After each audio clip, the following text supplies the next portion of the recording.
Nós vamos começar o programa de hoje falando sobre o ministro do Supremo Tribunal Federal, Alexandre de Moraes, que participou de um evento no Tribunal de Contas do Estado de São Paulo. E ele disse que há esse discurso de bolsonaristas, no caso, né, sobre o risco do Brasil virar um regime comunista. E o ministro falou que isso dá ibope. Vamos acompanhar exatamente o que falou o ministro Alexandre de Moraes? Quando o ataque à democracia é construído com competência, é muito mais difícil você combater. Ao invés de só atacar, vamos transformar as nossas fake news, as nossas notícias fraudulentas, vamos transformá-las em notícias do mesmo patamar da mídia. Então as pessoas não vão saber o que é verdade e o que é mentira, porque vão dar a mesma credibilidade porque sai num influencer que tem 30 milhões de seguidores, ou que sai no Jornal Nacional. Vamos equilibrar. E passaram a surgir os especialistas em tudo. Eu sempre brinco, a pessoa põe um terno e gravata, põe aqueles livros atrás, que é um fake, às vezes a pessoa mexe a cabeça e o livro entra, né? É uma das coisas mais ridículas que tem. E coloca lá a plaquinha, doutor, professor. Uns que são piores ainda colocam especialista, ele se autodenomina especialista. E fala desde jogo de futebol até a guerra da Ucrânia. Entende de tudo, mas sempre com fake news. Só que isso vai reverberando e tem amplitude igual à grande mídia. E as notícias vão se confundindo, porque a mídia tradicional também usa as redes sociais com notícias, e as pessoas já não sabem mais o link de quem que é ou não é. Eu duvido que alguém aqui não tenha uma pessoa da família que tenha perguntado, é verdade isso? Eu tenho uma tia, porque vai aquelas pílulas de sabedoria, né? Chega da UOL, chega do G1 e chega do especialista Lawrence. Né? E ninguém vê de onde chega. E a pessoa vai abrindo. E uma era, já foi uns anos que ainda, uns 3, 4, até mais, anos que a Venezuela já havia invadido o Acre, o Brasil, e estava marchando tal. E um especialista falando que isso é o comunismo. Que é impressionante como o comunismo dá ibope, né? 99% das pessoas que falam nem sabem o que é comunismo. 1% que sabe que não existe mais comunismo. A China é comunista, né?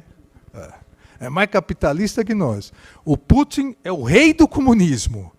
Mas você fala em comunismo, principalmente pessoas mais velhas, você fala em comunismo, é um negócio... Por que você é contra não sei o quê? Porque vão instalar o comunismo no Brasil.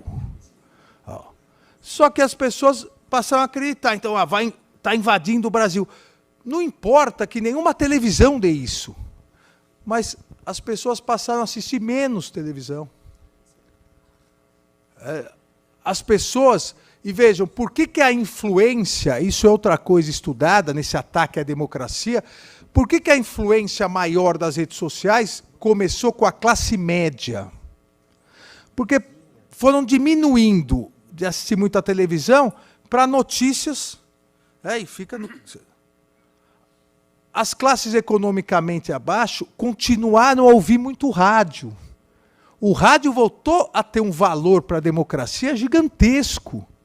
Porque o rádio continua, a pessoa deixa o rádio ligado. E está lá trabalhando, geralmente trabalho manual que não dá para ficar. A classe média, os advogados, né, cada 2 petições, né, os juízes, promotores, cada 2 petições, 3 zap. E isso também vai ter que ser um dia estudado, o quanto caiu a produtividade no mundo por causa das redes sociais, né? Se tirar um ano celular de todo mundo, o Brasil vai virar país de primeiro mundo. Né? Porque todo mundo... Não, estou trabalhando. Você vê aquele sorriso, não tem nada a ver com trabalho. Né? Ô, Bosco, eu quis deixar essa fala um pouco mais longa do ministro Alexandre de Moraes, que ele vai numa linha, assim, trazendo ponto a ponto, até falar dessa questão de que o comunismo dá ibope, e é realmente um fantasma do comunismo, né, Bosco? Quando a pessoa não tem argumento, fala que vai instalar o comunismo no Brasil. Isso é batata, né? Com certeza, Afonso. É uma fala muito clara. Ele tentou mostrar ali como é que. Não sei se mais na frente ele aborda isso, mas do que a gente viu, toda essa explicação que ele deu passo a passo desse processo de como é que funciona nas redes, as fake news, e como elas constroem uma verdade paralela, né?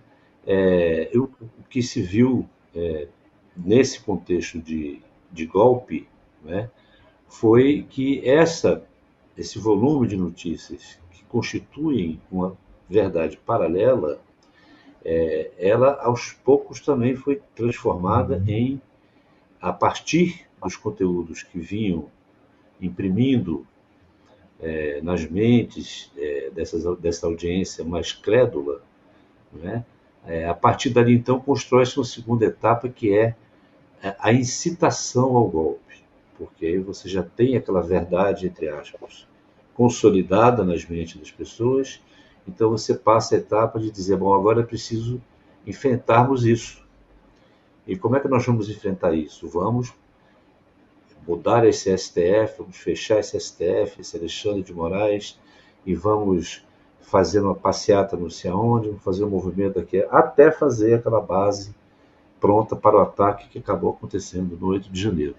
É uma construção muito perversa, né, e que tem, sim, esse fantasma do comunismo como o chamariz, porque esses movimentos, Afonso, eles têm que partir da construção do medo coletivo para a reação a esse medo, né? Então, foi construído esse medo a partir dessa coisa do fantasma comunista, e dentro desse comunismo, então, assim, está na memória dessas pessoas, quer dizer, elas são levadas a isso, uma caixa de Pandora que, uma vez aberta, vão sair dali de dentro aborto, morte de criancinhas, banheiros unissex, enfim, tudo de ruim que esse contingente de pessoas considera o apocalipse, os elementos do apocalipse. Então, é importante essa fala do ministro Moraes, e subliminarmente, quando ele diz que ele foi eleito vilão dessa turma, ele, com essa fala, ele deixa claro que o vilão também é uma construção fictícia, né? Porque, na verdade, todo o STF está com ele. Porque se não estivesse, ele seria desautorizado, né? E no 8 de janeiro a gente viu a reação do STF, da ministra Rosa Weber, todos unidos, inclusive com governadores e prefeitos, e todo mundo ao lado, Congresso, para sinalizar isso.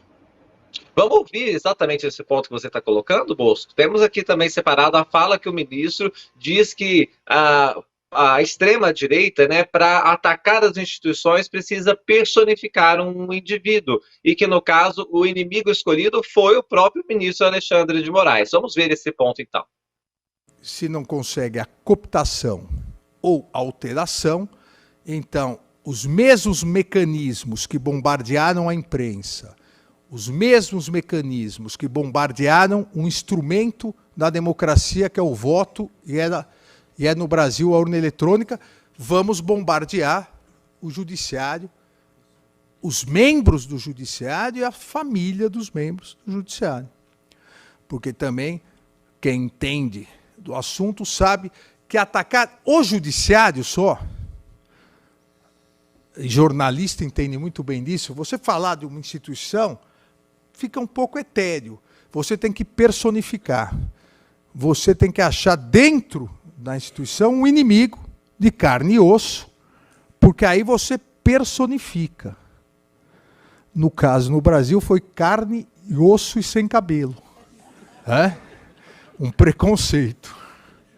Então, você personifica. E aí você vai E vai batendo, vai batendo. Porque da Ibope é novela, uma novela. Não existe novela em que o vilão é uma instituição. O vilão tem que ser uma pessoa. E aí os mesmos instrumentos.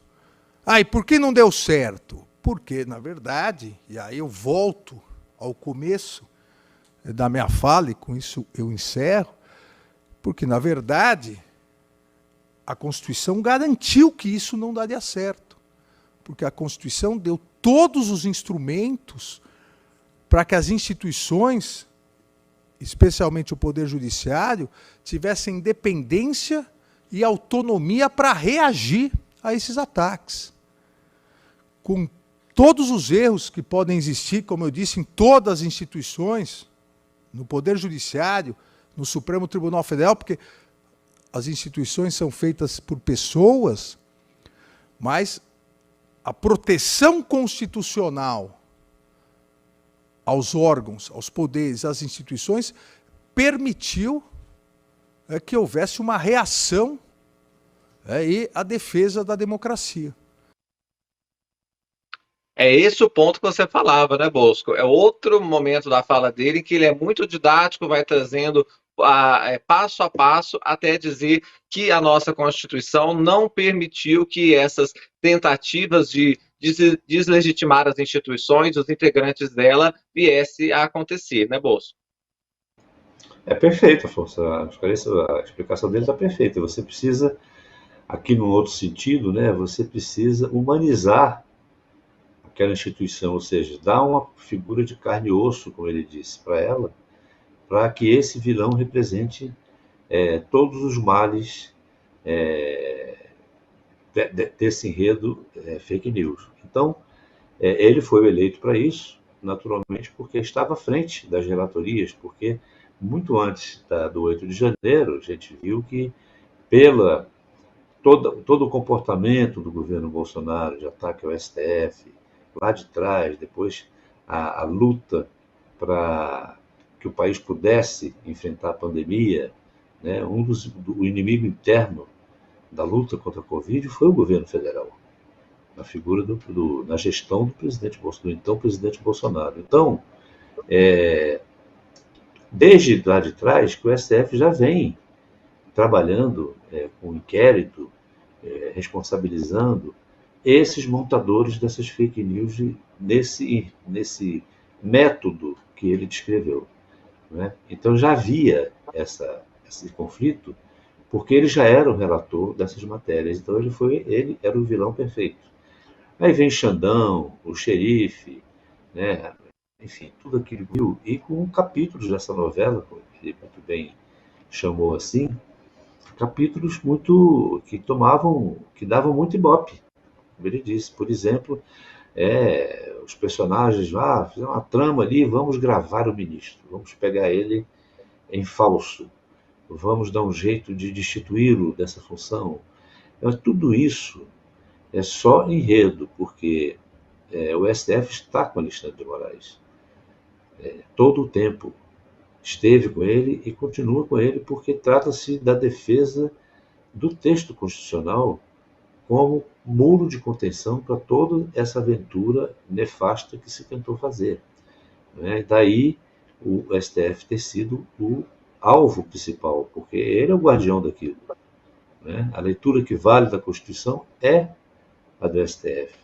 E como eles foram longe demais, esses articuladores do golpe, o STF muitas vezes precisou trabalhar no limite, no fio da navalha, para não sair do trilho, né? Foi assim, uma legítima defesa da democracia. E como o ministro disse aí, não é fácil fazer isso, porque quanto mais competente for o adversário que constrói esse mundo paralelo, mais difícil é você enfrentá-lo, né? Então, eu acho que a fala foi muito esclarecedora, e é isso que nós estamos vivendo mesmo, ainda estamos vivendo, Afonso. Isso não acabou, a gente vê isso na CPMI, essa ideia, essa CPMI só foi instalada por pressão bolsonarista, porque viram ali uma maneira de tentar criar um novo enredo fake news, em que o governo eleito de vítima passaria a algoz da democracia, né, responsável pelas invasões, e como esse enredo não poderia, evidentemente, prevalecer, né, ele serviu para a produção de novas fake news para as campanhas, mas em algum momento a CPMI deixou de interessar aos bolsonaristas. Como já não interessava ao governo, pelo caráter de obstrução que ela tem, pelo efeito obstrutivo, né, o governo também, tá bom, deixa acabar. Né? O prejuízo ficou por conta, Afonso, de a CPMI não ter ouvido pessoas importantes dentro desse enredo. Mas isso agora já é história. A luta continua lá no STF com as investigações, e a gente aqui com esperança de que haja responsabilizações realmente no patamar dos mandantes, tanto na área civil como na área militar, para que efetivamente se possa mudar a página, virar a página.